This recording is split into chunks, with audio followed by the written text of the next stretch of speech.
This is what heaven would be like, except you wouldn't get full. You like skin? Wow, yeah. Yeah? I'm from Tennessee. Good, I hear you. We eat skin for breakfast. Good food, environmental stewardship, and sustainable economic development. That's what drew over 600 local food enthusiasts to the Farm to Fork picnic in Hurdle Mills. It's not hyperbole that this is really one of the most amazing concentrations of both farming and food artisans in the world. Sustainably minded farmers and chefs from throughout the Triangle partnered to raise money for the Breeze Family Farm Extension and Research Center. The incubation project gives aspiring and transitional growers the opportunity to explore sustainable farming enterprises without the usual capital costs of land and equipment. The picnic was catered by some of the area's most celebrated chefs, who teamed with like-minded growers to prepare a cornucopia of local foods, straight from the farm. And the people that actually take the raw ingredients grown here in this area and produce these beautiful foods with them are just as important to the sustainability of a local food system as the farmers that grow them. And this event really brings them both together, and it allows people in the community to taste these amazing products. We have a local pancetta with Peregrine Farms Treviso and tomatoes. Gorgeous. Yum. Most of the attendees and chefs at the picnic try to buy from local farmers whenever possible.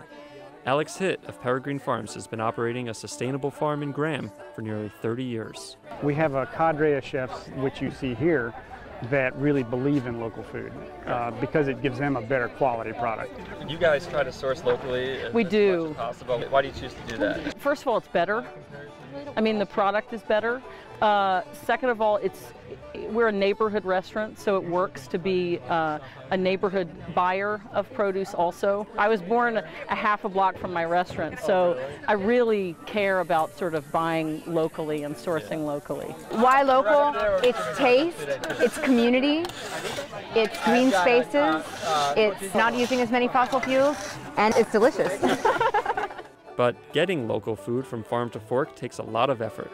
Nancy Kramer works for North Carolina State University's Center for Environmental Farming Systems. Because we've gone to this global food system over the last several years, we've lost a lot of the infrastructure that we need to process and transport and deliver local food to local restaurants and institutions. On average, we spend about $4,010 per person for food for the year, and if we all spent just 5% of that on local food, that's $1.7 billion for the local economy. And that's money that stays in the state and circulates and doesn't leave to some other state's farmers or some other country's farmers.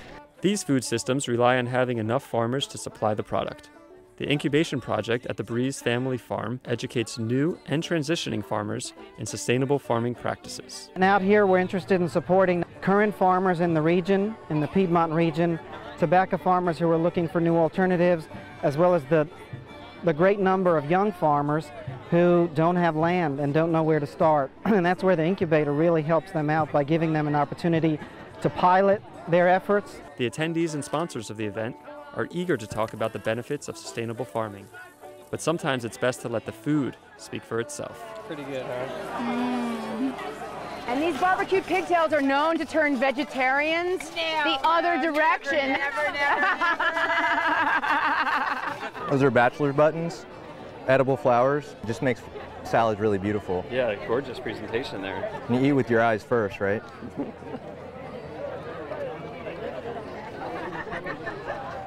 Tastes It's good. really delicious. If you can get to the eaters, that's how you change the minds. And so that's really how this event works, and that's how we have sort of built our market. And I think everyone here will probably say similarly, that once people taste the food and understand where it comes from, then they're hooked. It's about what you value.